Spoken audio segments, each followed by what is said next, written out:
नाज़रीन, आज के दिन की अच्छी खबर यह है कि प्रोफेसर डॉक्टर चौधरी अब्दुर रहमान को पाकिस्तान ब्रॉडकास्टर्स एसोसिएशन के बोर्ड ऑफ डायरेक्टर्स का मेंबर मुंतखब कर लिया गया है। प्रोफेसर डॉक्टर चौधरी अब्दुर रहमान एक तवील अरसे से शोबाए तालीम और शोबाए सहाफत दोनों से वाबस्ता है। उन्होंने ह्यूमन रिसोर्स मैनेजमेंट के अंदर PhD भी की हुई है, डिजाइन थिंकिंग के गुरु हैं, एंटरप्रेन्योरशिप के प्रोफेसर हैं, बिजनेस एडवाइजर हैं और पूरे पाकिस्तान में 20 से ज्यादा कारोबार कामयाबी के साथ चला रहे हैं। पिछले 10 साल से वो रोजनामा नई बात के चीफ एडिटर हैं और उसके अलावा लाहौर रंग और न्यू टेलीविजन के चेयरमैन भी हैं। और पूरे इदारे की जानिब से प्रोफेसर डॉक्टर चौधरी अब्दुर रहमान को PBA के बोर्ड ऑफ डायरेक्टर्स का मेंबर मुंतखब होने पर मुबारकबाद हो, क्योंकि PBA एक ऐसा इदारा है जो पूरे पाकिस्तान के ब्रॉडकास्टर्स को न सिर्फ एक प्लेटफॉर्म मुहैया करता है बल्कि हुकूमत के साथ उन तमाम मामलात पर सहाफती इक़दार को असर्ट करता है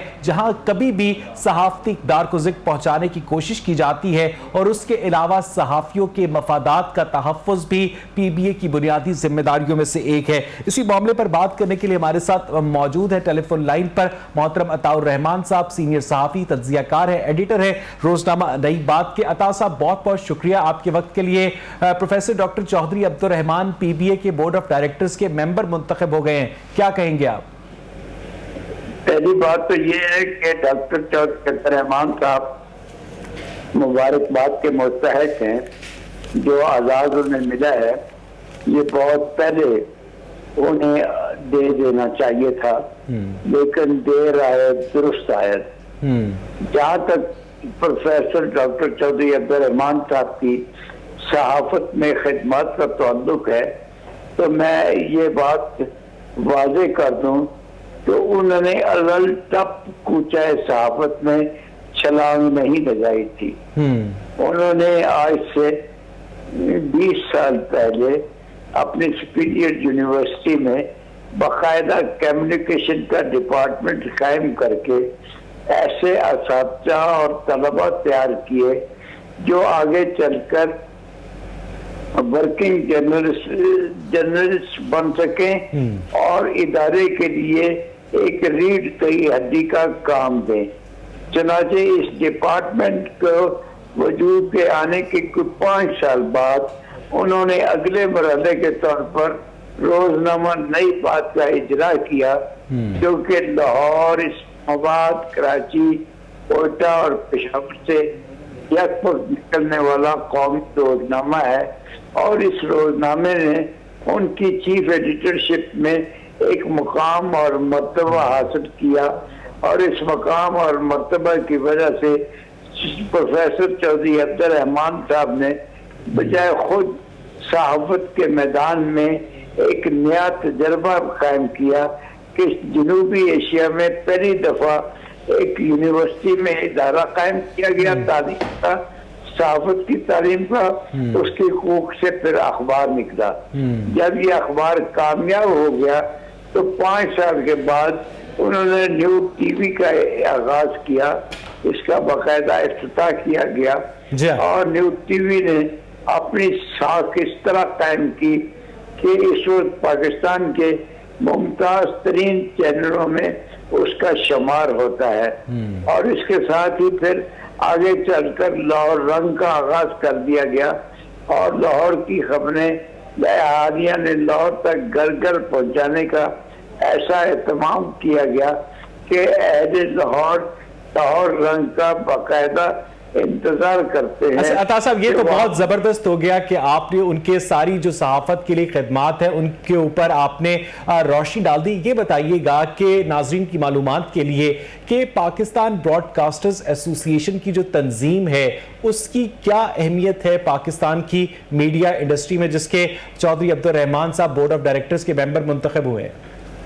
देखिए, ये एक बड़ा अहम इदारा है और ये इदारा पूरे मुल्क के अंदर जो इलेक्ट्रॉनिक मीडिया है उसके मालिकान पर और उसके डायरेक्टर्स पर मुश्तमिल है और वो इसको कंट्रोल करते हैं मीडिया को, और मीडिया के मामलात को फिर हुकूमत के साथ तय करने में इसी इदारे के प्लेटफॉर्म से काम लिया जाता है।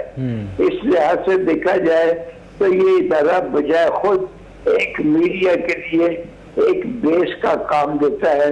और अब जो डॉक्टर चौधरी अब्दुल रहमान साहब इसके बोर्ड ऑफ डायरेक्टर्स के मेंबर मुंतखब हो गए हैं, तो यकीन करना चाहिए कि उन्हें सहाफत का जो तजर्बा हासिल हुआ है, जो सहाफत के पेशरा वाराना अमूर पर उनको गिरफ्त मिली है, और उसको वो इसके न सिर्फ अपने इदारों के लिए बल्कि पूरे मीडिया की तरक्की और तकवीत के लिए वो इस मुकाम और मर्तबे को इस्तेमाल में लाएंगे।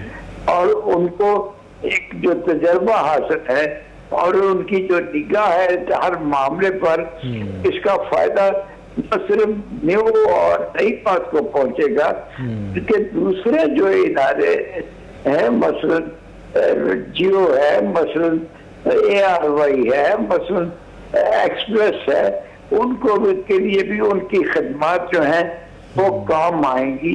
और इस तरह पूरी इंडस्ट्री के लिए में एक नया खून, नया नुक्ता नजर दौड़ा देंगे। और अता साहब चौधरी अब्दुल रहमान साहब की जो सबसे मुनफरिद बात यह है कि पाकिस्तान की मीडिया इंडस्ट्री में, जिसके बारे में आमतौर पर कहा जाता है कि वहां पर सेठ कल्चर बहुत आम है, वहां पर चौधरी साहब की जो शख्सियत है वो अपने आप को एक एंटरप्रेन्योर कहते हैं, एक टीचर कहते हैं, और उस कल्चर की हौसला शिकनी करते हुए रियल टैलेंट की हौसला अफजाई करते हैं।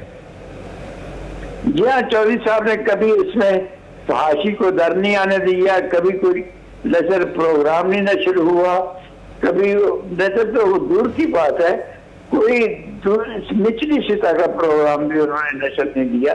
उन्हें दिया बावकार सहाफत और बावकार प्रोग्राम जो है वो उनके इदारों की तरफ से पेश किए गए हैं।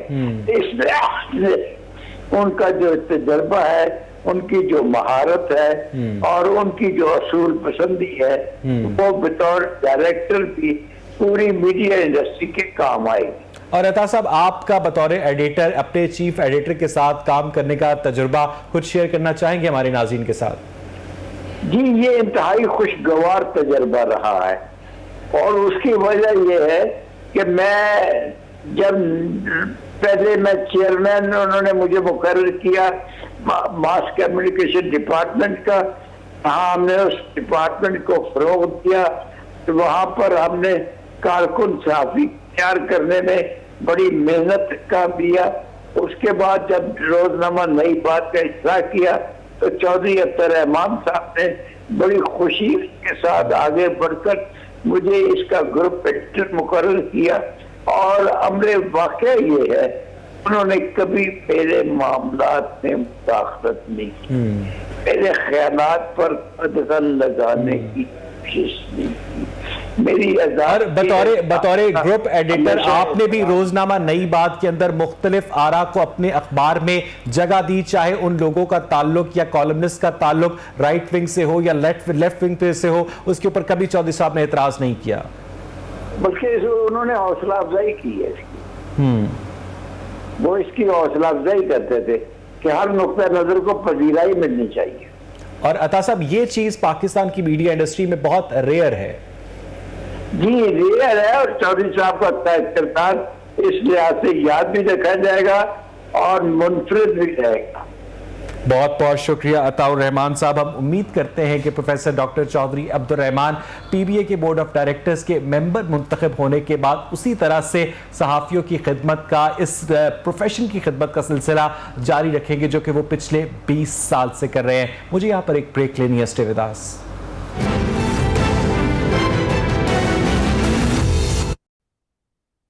इससे पहले हमने बात की प्रोफेसर डॉक्टर चौधरी अब्दुल रहमान के मुतालिक जो PBA के बोर्ड ऑफ डायरेक्टर्स के मेंबर मुंतखब हुए हैं, लेकिन आज की अहम डेवलपमेंट यह है कि हुकूमत पाकिस्तान ने एक मरतबा फिर अद्वियात की कीमतों में इजाफा करने का बाकायदा नोटिफिकेशन जारी कर दिया है। जब पूरी कौम कोविड-19 के साथ नबर्द आजमा है, जब पूरी कौम की बाइंग पावर बुरी तरह से मुतासर हुई है, 1 करोड़ से ज्यादा अफराद बेरोजगार हुए हैं, हालांकि 1 करोड़ अफराद को नौकरियां देने का वादा किया गया था। जब रिटायरमेंट की उम्र 60 साल से कम करके 55 साल की जा रही है, जब पेंशन खत्म करने पर गौर किया जा रहा है, जब चीनी महंगी हो रही है, जब लोगों को आटा जो 805 रुपए में मिला करता था एक माह पहले अब 1320 रुपए में मिल रहा है, ऐसे में हुकूमत ने कहा कि यह सब काफी नहीं है, लोगों के साथ कुछ मजीद होना चाहिए। और मजीद यह हुआ है कि अद्वियात की कीमतों में इजाफा कर दिया गया है। याद रहे कि पिछले साल मुशीर सेहत जफर मिर्जा अप्रैल 2019 में मुशीर बने थे और तब से लेकर अब तक 1 दर्जन से जायद मरतबा यह इजाफा किया गया है और ड्रैप कुछ भी करने से कासिर नजर आता है। इस पर बात करने के लिए मेरे साथ स्टूडियोज में मौजूद हैं हमारे सीनियर दोस्त मियां नवीद साहब, डिप्टी ब्यूरो चीफ है। नवीद, बहुत बहुत शुक्रिया। मेरे साथ टेलीफोन लाइन पर मौजूद है मोहतरम नूर मेहर साहब, सीनियर फार्मासिस्ट है, और डॉक्टर अशरफ निजामी साहब मेडिकल एसोसिएशन को रिप्रेजेंट करते हैं। नूर मेहर साहब, सबसे पहले आप बताइएगा कि आखिर क्या वजह है कि बार बार फार्मास्यूटिकल मैन्युफैक्चरर्स को कीमतें बढ़ानी पड़ती हैं? क्या वो मार्केट कंपेटिटिव रहना नहीं चाहते या उन्हें हुकूमत का, रेगुलेटरी अथॉरिटी का कोई डर नहीं है? नूर साहब जी, डर तो बिल्कुल ही नहीं है, और बात यह है कि वो आज खुद इजाफा कर तो नहीं सकते, लेकिन ये क्योंकि ड्रग अथॉरिटी के साथ उनकी मिली भगत है। और हकीकत तो ये है कि ड्रग एक्ट 1976 के सेक्शन 8 के तहत जो है अद्वियात की कीमतें, एलोपैथिक अद्वियात की कीमतें रेगुलाइज होती हैं, मॉनिटर होनी चाहिए, लेकिन अमली तौर पर ऐसा नहीं। अब होता ये है कि जब भी कीमतें बढ़ानी होती हैं, ड्रैप क्या करती है, एक लेटर जारी कर देती है कि जी हमारे पास कीमतों का रिकॉर्ड ही नहीं है, हमारे पास रजिस्ट्रेशन का रिकॉर्ड ही नहीं है। तो अभी हालिया तौर पे भी जो है, जब वज़ीर-ए-आज़म ने कोशिश की कि आज खुद इजाफा जो है वो ना हो, क्योंकि ड्रग प्राइसिंग पॉलिसी 2018 के तहत उसका सेक्शन जो है पैरा 7 जो है उसके तहत कंपनियों को इस दफा कोशिश की इमरान खान ने कि वहां से इजाफा ना करें, लेकिन ये साबित हो गया कि इमरान खान कमजोर आदमी है और फार्मास्यूटिकल माफिया जो है उससे ज्यादा ताकतवर है। तो उन्होंने फार्मास्यूटिकल कंपनियों ने जो है और सिर्फ नूर मेहर साहब, फार्मास्यूटिकल माफिया ज्यादा ताकतवर नहीं है, आटा माफिया भी ज्यादा ताकतवर है, चीनी माफिया भी ज्यादा ताकतवर है, पेट्रोल माफिया भी ज्यादा ताकतवर है, वो अशराफिया भी ज्यादा ताकतवर है जो उनसे पूछे बगैर लॉकडाउन नाफिज कर देती है। लेकिन ये जो अद्वियात की कीमतें हैं, इनका तो ताल्लुक बराह रास्त एक आम आदमी की, गरीब आदमी की सेहत के साथ होता है। अगर इन अद्वियात की कीमतों में इजाफा हो गया तो पहले ही सरकारी हॉस्पिटल्स को बजट नहीं जा रहा, तो इसका मतलब यह है कि सरकारी अस्पतालों को अद्वियात की फराहमी मजीद मुतासिर होगी। नूर साहब जी, बिल्कुल मुतासिर होगी, लेकिन वो ज्यादा मुतासिर नहीं होगी अस्पतालों की। उसकी वजह यह है कि जो हॉस्पिटल सरकारी जो खरीदते हैं वो खरीदते हैं 5 रुपए की गोली, और मार्केट में वो जो है 50 रुपए की या 100 रुपए की गोली होती है। असल में फर्क बहुत ज्यादा है। असल में जो ड्रग अथॉरिटी है उसके वो कस्टोडियन है अद्वियात की कीमतों का, और उनकी जिम्मेदारी है कि जहां पे जो भी दवाई है वो अपनी वेबसाइट पे दें या उसका एक ऐसा निजाम पब्लिश करें कि कौन सी दवा की क्या कीमत है, लेकिन अमली दौर में बिल्कुल ऐसा नहीं है। और नूर मेहर साहब, बाकायदा मजाक उड़ाया जाता है कि कुछ डॉक्टर तो इतने ज्यादा मजहबी रुझानात के मालिक होते हैं कि वो एक मखसूस फार्मास्यूटिकल कंपनी की दवाई लिख कर देने के लिए थाईलैंड के टिकट की जगह उम्रा टिकट की फरमाइश करते हैं। जी, असल में यहाँ पे निजामी साहब सुन रहे हैं, निजामी साहब जैसे अच्छे लोग तो कोशिश करते हैं कि ऐसा ना हो, लेकिन काली भेड़ें जो है वो हर तरफ है, और डॉक्टरों में भी ऐसे बहुत सारे लोग हैं, और जिसके लिए निजामी साहब तो कोशिश करते रहते हैं कि ऐसे लोगों की निशान। अच्छा, चले उनसे पूछ लेते हैं। डॉक्टर अशरफ निजामी, नूर मेहर साहब ठीक कह रहे हैं। देखें, थैंक यू वेरी मच जी। नूर साहब बिल्कुल दुरुस्त कहते हैं, मेरे दोस्त हैं, कॉमरेड है मेरे, तो इनकी बातें तो हमेशा ठीक होती हैं। आपने 2 इश्यूज को टच किया एक वक्त के अंदर ही, कि एक तो डॉक्टर्स की जो ये बेराहवी का आप तस्करा करना चाहते हैं, या उन लोगों का जो कि एक खास फर्म्स की खातिर या अपने मुफादात के खातिर कुछ करना चाहते हैं, मतलब बेनिफिट्स के लिए। इट इज इंटायरली डिफरेंट गालिबन जो आपने किया कि अद्वियात का, अद्वियात की कीमतों के इजाफे के अंदर जो मैं समझता हूँ, एंड आई एग्री विद नूर साहब कि जो वो फरमा रहे थे 100% बातें दुरुस्त हैं, और हैविंग सेड, आपने भी जो बातें की कि हुकूमत की, और हमेशा जो मैं कोविड-19 के वजह से भी कहता रहूं कि रिट ऑफ द गवर्नमेंट है, that is very much essential. और बदकिस्मती है कि हमारे मुल्क के अंदर वैसे ही रिट ऑफ द गवर्नमेंट कम नजर आती है, लेकिन मौजूदा हुकूमत तो बिल्कुल हुकूमत ही नजर नहीं आती है। इसके लिए जिस किसी पहलू को भी हम देखते हैं तो वहां पे इनडिफरेंट किस्म का एटीट्यूड है। एंड रूल ऑफ लॉ की बात करें या हुकूमत की कोई ना कोई हुकूमती जो अमल दरामद होना चाहिए। डॉक्टर साहब, इससे पहले कि मैं अद्वियात की कीमतों के हवाले से मियां नवीद की जानिब रुख करूं, एक बात बताइएगा कि बीइंग अ प्रैक्टिसिंग डॉक्टर, जब आप कोई भी मेडिसिन प्रिस्क्राइब करते हैं अपने प्रिस्क्रिप्शन पैड पर, तो आप देखते हैं कि आप जिस मरीज को या फैमिली को वो दवा लिख कर दे रहे हैं उसकी परचेजिंग पावर कितनी है? देखिए, मैं समझता हूं कि जो डॉक्टर होता है, मुआलिज है, ये सोशली जो है उसके साथ इंटरेक्शन बहुत जरूरी है। जब तक हम साइकोलॉजिकली और सोशली उस बंदे की कुव्वत खरीद के नहीं सोचते हैं या नहीं देखते हैं, तो मैं समझता हूं कि बीइंग अ डॉक्टर हम अपने अंदर बहुत बड़ा एक लैप्स रखते हैं। We have to think of there are so many, जैसे कि इलाज मुआवजे के अंदर, hence I am orthopaedic surgeon, और दुनिया के अंदर बहुत सी ऐसी चीजें हैं जिनके बारे में हम समझते हैं कि इलाज वहां पे। ठीक है डॉक्टर साहब, मैं वापस आपके पास आता हूं। मियां नवीद साहब, आपको बहुत अच्छी तरह याद होगा कि नून लीग का दौरे हुकूमत जब शहबाज शरीफ की सख्त निगरानी के अंदर पंजाब का हेल्थ डिपार्टमेंट बाकायदा परफॉर्म करके दिखाता था, ब्यूरोक्रेट्स को डर होता था कि रात 2 बजे भी छापा पड़ सकता है। इस तरह से अद्वियात की कीमतों में भी पूरे पाकिस्तान में इजाफा नहीं होता था। जो अस्पताल के अंदर सर्विसेज हैं, खासतौर पर टेस्ट हैं, वो भी हुआ करते थे। कितना फर्क देखा आपने अद्वियात की कीमतों में और दीगर सेहत की सहूलियात में नून लीग को लेकर और पीटीआई को लेकर? नवीद, वैसे अद्वियात के ऊपर दो मुख्तलिफ किस्म की बातें आपने की। अगर अद्वियात के ऊपर बात कर लें तो मैं समझता हूँ कि अद्वियात के ऊपर तो नून लीग के पास भी कोई कंट्रोल नहीं था और ना ही इनके पास है। अच्छा। और अगर अस्पतालों के अंदर सर्विसेज की बात करें तो वो कदरे बेहतर थी नून लीग के दौर में, और मॉनिटरिंग सिस्टम अच्छा था, ब्यूरोक्रेसी को ठीक चला रहे थे, उनको डर भी होता था सरकारी अस्पतालों के एमएस साहबान को। गाहे बगाए सीएम या उनकी जो टीम थी वो विजिट भी करती थी, लेकिन यहाँ पर वो सिस्टम नहीं अभी तक जो मौजूदा पंजाब हुकूमत। तो आप क्या समझते हैं नवीद के फार्मास्यूटिकल जो मैन्युफैक्चरर्स हैं वो इतने ज्यादा ताकतवर हैं कि हर हुकूमत से अपनी मर्जी के फैसले ले सकते हैं? मज़े की बात बताता हूँ आपको, मेरा थोड़ा सा मौक़िफ़ नूरमार से और आपसे भी थोड़ा सा डिफरेंट है, मैं लेकिन आपको कहना चाहता हूँ अभी तक नोटिफिकेशन नहीं हुआ और 10 से 15% जो इजाफा किया गया, मुझे बताएं क्या ये फेडरल हुकूमत या ड्रैब की नाकामी है? नोटिफिकेशन अभी तक नहीं किया गया किसी भी मेडिसिन को इंक्रीज करने का। ये अपने आप ही खुद ही जो है वो हर दफ़ा जो इजाफा कर लेते हैं। उसकी वजह फिर एक ही है कि इनके पास चूंकि रिकॉर्ड नहीं है, ड्रैब के पास रिकॉर्ड मरतब करना इतने सालों का, अभी तक नून लीग के दौर से लेकर अभी तक मुतअद्दिद बार हमने प्रोग्राम नहीं, नवीद कहते हैं ना कि खामोशी भी रजामंदी होती है।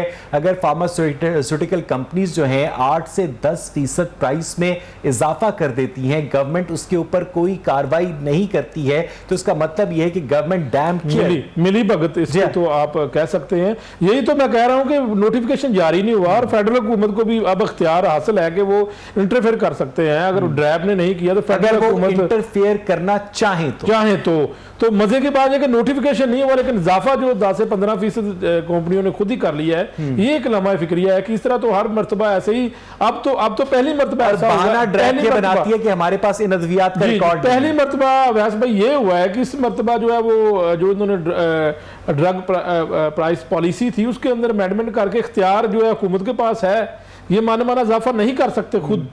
इस मरतबा पहली मरतबा हो तो, लेकिन उसके बावजूद अच्छा, नूर मेहर साहब, ये बड़ी इंटरेस्टिंग सिचुएशन है जिसकी जानिब मियां नवीद इशारा कर रहे हैं कि फार्मास्यूटिकल जो मैन्युफैक्चरर्स हैं वो एसेंशियल लाइफ सेविंग ड्रग्स की कीमतों में 5 से 10% मनमाना इजाफा कर देते हैं। हुकूमत ना सिर्फ खामोश रहती है बल्कि जब कार्रवाई का नूर साहब मुतालबा किया जाता है तो ड्रैब ये कहती है कि हमारे पास तो इन अद्वियात का रिकॉर्ड ही नहीं है। इसका मतलब यह है कि एसेंशियल ड्रग्स का रिकॉर्ड भी नहीं है ड्रैब के पास। नूर साहब, उसका सबूत ये है कि जब भी कीमत में इजाफा होता है तो ड्रैब क्या करती है कि एक लेटर जारी करती है कि जी हमारे पास अद्वियात की कीमतों का कोई रिकॉर्ड नहीं है, दवाई के रजिस्ट्रेशन का कोई रिकॉर्ड नहीं है, कौन सी दवा जाली है कौन सी असली है। हम तो सिर्फ एलोपैथिक की बात कर रहे हैं। अच्छा, बाकी चीजों की तो हम बात ही नहीं कर रहे। अच्छा, होता ये है कि चाहे वो नून लीग की गवर्नमेंट हो या जो भी गवर्नमेंट हो, तो तब मैं तो समझता हूँ कि ये तो अभी थोड़े से पीटीआई के लोग तो मासूम हैं, वो तो बड़े कारीगर लोग थे। उन्होंने जो तारीख का सबसे बड़ा जो नूरमार साहब इतने मासूम नहीं है जितने आपने कह दिए। जी जी बिल्कुल बिल्कुल सही। सारा पता है कि जब 30 जून 2011 को जो है 18वीं तरमीम के तहत सूबों को हेल्थ दी गई, तो सूबों ने टके का काम नहीं किया। ये तो पीआईसी केस हुआ, नवीद साहब जैसे लोगों ने एफर्ट की और दूसरे दोस्तों ने एफर्ट की, तो 6 फरवरी को तहत हुसैन दुलानी ने 100 फोटो लिया चीफ जस्टिस साहब ने। तो फिर हुआ ये कि 10 दिन के अंदर 16 फरवरी को जो ड्राफ्ट एक्ट 2012 आया, तो फिर सूबों से फिर वफाक के पास चला गया मामला। तो बात ये है कि फिर क्या हुआ, नवाज शरीफ साहब के दौर में 27 नवंबर 2013 को जो है 15% इंक्रीज का हुआ, वो सारट और इसाक डार साहब की मिली भगत से सिंध हाई कोर्ट से स्टे जो है वो 5 साल चलाते रहे। बात ये है कि ये तो 522 अरब की करप्शन जो है नून लीग ने की। मैंने सैकड़ों लेटर जो है नवाज शरीफ को लिखे कि 18वीं तरमीम के बाद ये सूबों को। लेकिन नूर साहब मैं आपको इंटरप्ट करना चाहूंगा कि पाकिस्तान के अंदर जब जापानीज गाड़ियां इंपोर्ट होना शुरू हुई तो लोकल मैन्युफैक्चरर्स का कारोबार बुरी तरह से मुतासिर हुआ।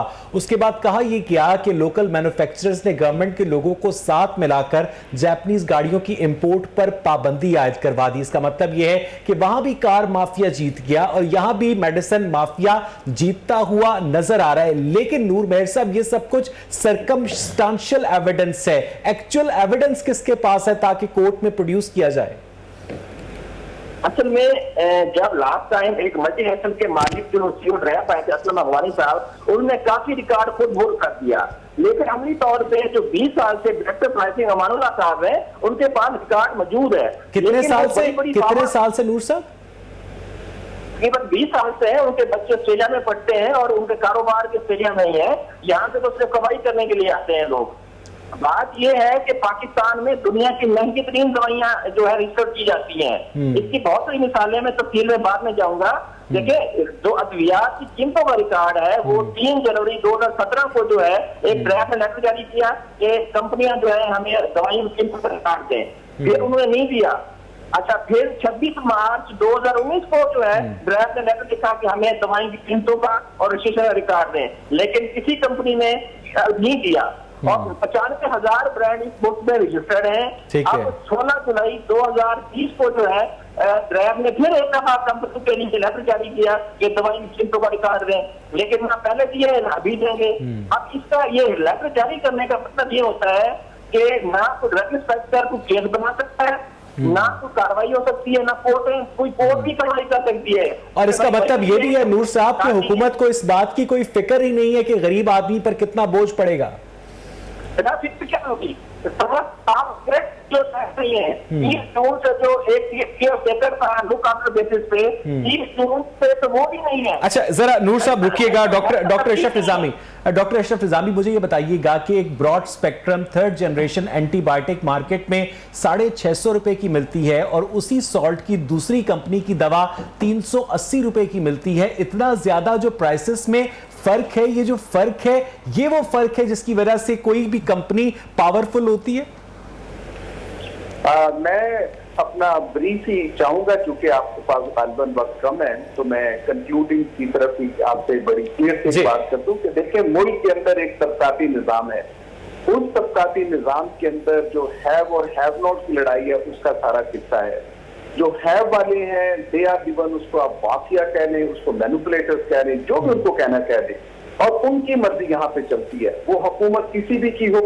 एक सिर्फ मर्द मुजाहिद यहाँ पे आया था, उसका नाम था शेख रशीद, जो कि यहाँ पे वजीर सेहत थे।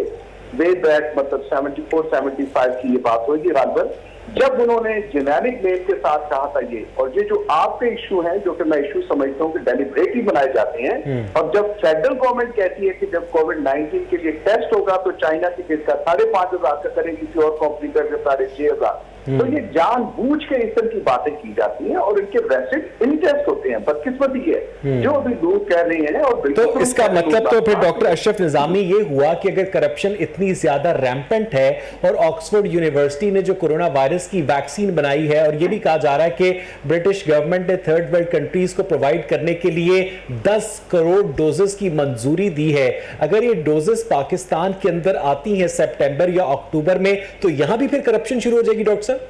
Certain it is not corruption. ये इश्यू करप्शन का नहीं है, ये आपके फायदे का है। एक मतलब जो फायदा है वो बनाया उन्होंने कोई खुदा अल्लाह की राह के ऊपर देने के लिए तो नहीं बनाया।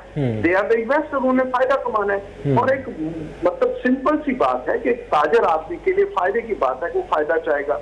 छोटी ईद के पहले हमने कोरोना के लिए इतना शोर डाला, आपने शोर डाला, लेकिन चूंकि तजारत पेशा लोगों के साथ उस तजारत कर दी उन्होंने, और उनका इससे गरज नहीं है कि कैसे और क्या होगा।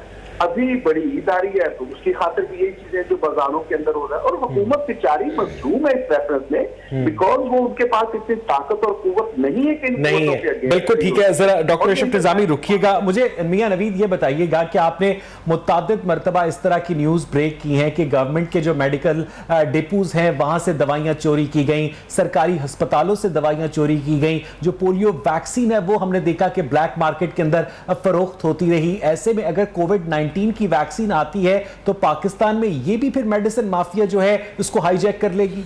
बिल्कुल, क्योंकि रिसेंटली ये सर्विसेज अस्पताल में हमने एक पूरी गाड़ी पकड़ी जो मेडिसिन, सरकारी मेडिसिन थी और वो बाहर जा रही थी, उसका जो है वो बाहर जाकर फरोख्त होनी थी। इसी तरह जो है वो पोलियो वैक्सीन, उसके अलावा और बहुत सारी महंगी वैक्सीन हमने पकड़ी बहुत सारी जगहों से, जो है वो प्राइवेट, सरकारी वैक्सीन प्राइवेट जगहों पर पड़ी हुई थी। तो ये खदशा बिल्कुल आपकी बात दुरुस्त है, मौजूद है। अगर कोविड की अल्लाह करे वैक्सीन आती है, अभी तो कोई इसके असरात नज़र नहीं आ रहे, अगर अल्लाह करे आती है तो मेरा नहीं ख्याल है यहाँ पर वो वैक्सीन भी महफूज रहेगी, वो चोरों के और माफिया के हाथ में जाएगी और लोग अपना पैसा बनाएंगे। क्योंकि जितना पैसा माफिया ने कोरोना के अंदर रहते हुए हेल्थ के शोबा में बनाया है, मेरा नहीं ख्याल कि किसी और शोबे ने, बाकी तमाम शोबे, बिजनेसमैन हो, जितने भी स्कूल, एजुकेशन, यूनिवर्सिटियां, वो तमाम बंद थी, कोई किसी का बिजनेस नहीं चल रहा था। लेकिन ज्यादा बिजनेस जो है वो मेडिसिन कंपनियों का, मेडिकल स्टोर्स का, मास्क का जो है वो बिल्कुल। मेरे जानने वाले ने मेडिकल स्टोर से 3 दिन में 15 लाख रुपए बनाए, छोटा सा मेडिकल स्टोर। वैसे भाई मैं एग्जांपल देता हूँ, एक सरकारी अस्पताल में जो ये 500 का डब्बा आता है सर्जिकल आम मास्क का, वो 2500 में खरीदा गया, 2500 में खरीदा गया। तो इस तरह के बहुत सारे मामलात हैं। जो नूर महर साहब, इसी माफिया से बचाना तो गवर्नमेंट की जिम्मेदारी होती है। ये गवर्नमेंट का काम होता है कि वो अपने शहरियों को ऐसा एनवायरनमेंट प्रोड्यूस करे कि कोई भी उनके हकूक का इस्तेहसाल ना कर सके। तो आप समझते हैं कि गवर्नमेंट इस जिम्मेदारी में मुकम्मल तौर पर नाकाम है? जी बिल्कुल मुकम्मल तौर पर नाकाम है, बल्कि क्रिमिनल नेग्लिजेंस है। क्योंकि गवर्नमेंट की इस नाकामी और कमजोरी की वजह से रोजाना दर्जनों लोग इस वजह से मर रहे हैं, फौत हो रहे हैं कि वो महंगे स्टैंड नहीं खरीद सकते, एंटी कैंसर महंगी नहीं खरीद सकते। देखिए निजामी साहब की बात में थोड़ा सा एडअप करूंगा कि जो शेख रशीद, भुट्टो साहब वाले शेख रशीद 1973 में जो निजाम जेनरिक का लाए थे, वो तो ड्रग एक्ट में जो फार्मास्यूटिकल माफिया होता है वो खत्म करवा दिया, कानून रिपेल हो गया। लेकिन अभी भी जो है हमारा ड्रग एक्ट 1976 की क्लास सेक्शन 7 की क्लास 1 ये कहती है कि दवाई की रिसेशन भी जो है वो 60 के तौर पे जेनरिकली होनी चाहिए, जो कभी भी कानून करता है। लेकिन मैंने जो है लाहौर हाई कोर्ट केस भी किया, तो वो अभी भी 3 साल से पेंडिंग बल्कि पड़ा हुआ है। और जो हमारे मोहतरम साबिक चीफ साकिब निसार साहब ने जो है उस पर जो है ना वो तकरीबन क्लोज करवाने की कोशिश की। लेकिन बात ये है कि हमारा काम है हिस्सा डालना। हम वाइट हाउस में हमने मैंने प्राइम मिनिस्टर को, चीफ ऑफ आर्मी स्टाफ को, चीफ जस्टिस को खत लिखा कि जुलाई के फर्स्ट वीक में अद्वियात की कीमतों में 800 इजाफा हो जाएगा, इसको रोकना जरूरी है। तो बहरहाल प्राइम मिनिस्टर ने 8 जुलाई को पैरा 7 खत्म भी किया, उसके बावजूद वो बिल्कुल नाकाम है। असल में नूर महर साहब, मुझे यहाँ पर एक ब्रेक लेनी है और नाज़रीन हम ब्रेक से वापस आएंगे तो डॉक्टर अशरफ निजामी से, नूर महर से और मियां नवीद से अद्वियात की कीमतों के हवाले से और सेहत के निज़ाम पर डिस्कशन का सिलसिला आगे बढ़ाएंगे। Stay with us. नूर बहर, मुझे ये बताइएगा कि आखिर जब गवर्नमेंट कुछ करने पे आमादा नहीं है तो फिर इस मसले का यानी कोई हल नहीं है, अद्वियात की कीमतों में 1000 गुना इजाफा हो जाए, आवाम को वही महंगी अद्वियात खरीदनी पड़ेंगी, किसी कोर्ट का दरवाजा नहीं खटखटाया जा सकता? नूर साहब, देखिए, कोर्ट का दरवाजा तो उसे खटखटाया जाएगा ना जब ड्रैग के पास कोई रिकॉर्ड होगा। जब रिकॉर्ड ही नहीं है तो मर्जी है कंपनियों की। अब असल में वाकई इतनी ताकतवर है कि वो रिकॉर्ड ना देती है ना वहां पे ड्रैग में वेबसाइट पे चढ़ने देती है। अब इनकी जो मिली भगत है, असल मसला ही जो है ना मिली भगत है, और वाकई इतनी ताकतवर है। देखिए, माजी में भी जो है व्हाइट कॉलर क्राइम के जो सबसे केसेस हुए हैं वो मेडिसिन में ही हुए हैं। मतलब कि 522 अरब का जो टीका लगा है वो पिछले दौर में भी लगा है, अभी भी लग रहा है। तो ये जो फार्मास्यूटिकल की मार्केट है 2014 में जो है $4 अरब की थी, अब इस वक्त $9 अरब की हो चुकी है। तो वो तो बहुत तेजी से तरक्की कर रहे हैं। हर बड़ा जो मैन्युफैक्चरर है वो हर साल नई फैक्ट्री बना लेता है।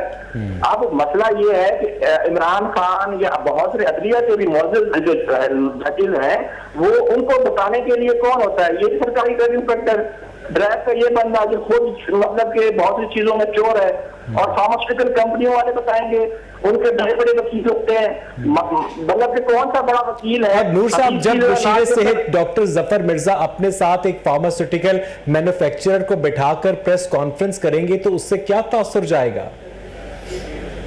वो यही तासुर जाएगा कि वो अपनी मर्जी के जो लोग हैं ना वो सीओ ड्राइव हैं और उन्हीं की मर्जी होती है। और जब हालांकि जो करप्शन भी करते हैं ड्राइव में, अगर पकड़े भी जाते हैं अदालत को बर्खास्त भी करती है, शेख साहब जैसे लोग जो जाली डिग्री पे 18 साल से इंक्रीमेंट ले रहे हैं वो अभी भी ले रहे हैं। बिल्कुल ठीक है। नूर साहब जरा यहाँ पर रुकिएगा, मेरे पास वक्त कम है। डॉक्टर अशरफ निजामी, जब साइंटिफिकली डेवलप्ड ड्रग्स जो हैं, जो एलोपैथिक ड्रग्स हैं, आम आदमी की पहुंच से बाहर हो जाएंगी तो उसके बाद अतायत फरोग पाएगी। जो तिब्बे यूनानी है या होम्योपैथिक मेडिसिन हैं या दीगर वो मेडिसिन जिनके अंदर स्टीरॉइड्स इस्तेमाल किए जाते हैं या गुठली को पीस कर जो अजवा पेस्ट बनाने के दावे किए जाते हैं, फिर लोग इसकी जानिब आएंगे और लोगों की सेहत मुतासिर होगी। डॉक्टर साहब, मैं एक करूं कि मेरी बात मैंने मुख्तलिफ हो जो कि आप सब एक टॉपिक को करना चाह रहे हैं। गुजारिश ये है कि इस वक्त पाकिस्तान के अंदर 47 से 52% जो लोग हैं एक अंदाजे के मुफ्त अंदाजे के मुताबिक बिलो टू पॉवर्टी लाइन रह रहे हैं। उन विचारों की कुव्वतें खरीद वैसी नहीं है। अद्वियात को छोड़े, जैसा कि आपने शुरू में कहा कि लोगों को आटा खाने को नहीं है, यहाँ पे मतलब नमक मिर्च खाने को नहीं है, रोजगार नहीं है, और हुकूमत का इनडिफरेंट एटीट्यूड है। आप पढ़े लिखे आदमी हो तो और मतलब विजिलेंट की रहते हो, तो मैं मतलब आपको रेफर करना चाहूंगा कि यूएनओ के सेक्रेटरी जनरल ने कैसी स्पीच की और क्या उसने कहा ये सारे, और ये आलमी जो साम्राज्य निजाम है और उसके अंदर ये भले मैन्युफैक्चरिंग कंपनीज हो, ये छोटे छोटे उनके आलाकार, ये सारे जो कतरे बन गए एक समंदर बनाए हुए जो दुनिया के अंदर गरीबों को लूट मारता शाफखाना करते हैं। WHO की आजकल अगर लड़ाई अमेरिका भारत के साथ है तो वो क्या है, मतलब अमेरिका की उनके लड़ाई है, उन विचारों की उनके साथ क्या लड़ाई होनी है। तो हैवी सेट जो मैं कहना चाह रहा हूँ, फैज ने वो कहा था ना, बने हैं अहले हवस मुद्दई भी मुंसिफ भी, किसे वकील करें किसे मुंसफी चाहे। तो हालत तो मेरे दोस्त ऐसी है कि गरीब आदमी क्यों गरीब आदमी, वो मुअज़्ज़ज़ शहरी है इस मुल्क का, उसका हक है और इस रियासत का, इस गवर्नमेंट का फर्ज है, पाबंद है कि उनको ये सारी चीजें फराहम करने के लिए। लेकिन I have very much conviction on this issue, मेरा ईमान है इस बात से, क्योंकि इन लोगों के मुफादात और किसी जगह पे हैं, इनके किसी निजाम के साथ मुफादात हैं। दैट इज द रीजन कि government has the indifferent attitude, जिसे आप नालायकी कह लेते हो, नाअहली कह लेते हो, लेकिन मैं नहीं समझता कि इसमें नाअहल और नालायक हैं। हाँ, ये होशियार जरूर है, इनको पता है कि अपने मुफादात कैसे उनका तहफ़्फ़ुज़ करना और किन लोगों के मुफादात का तहफ़्फ़ुज़ करना है। I am very much clear about it. ये जो हम मतलब मेरे दोस्त मियां नवीद साहब के फलानी हुकूमत लायक थी, फलानी अच्छी थी, लास्ट कमेंट्स मियां नवीद, वो इनसे भी बड़ी मियां नवीद लास्ट कमेंट्स। जी व्यास भाई, जब तक जो है वो अद्वियात का जो रिकॉर्ड मुकम्मल नहीं होता और हर हुकूमत ऐसा ही आकर कहती है कि जी वो हम रिकॉर्ड मुकम्मल कर रहे हैं, तब तक आप इनको रेगुलेट नहीं कर सकते। बहुत बहुत शुक्रिया मियां नवीद आपका, नूर बहर, डॉक्टर अशरफ निजामी। नाज़रीन, आज का प्रोग्राम आपने देखा, अपने फीडबैक से हमें जरूर आगाह कीजिएगा। प्रोग्राम देखने के लिए शुक्रिया।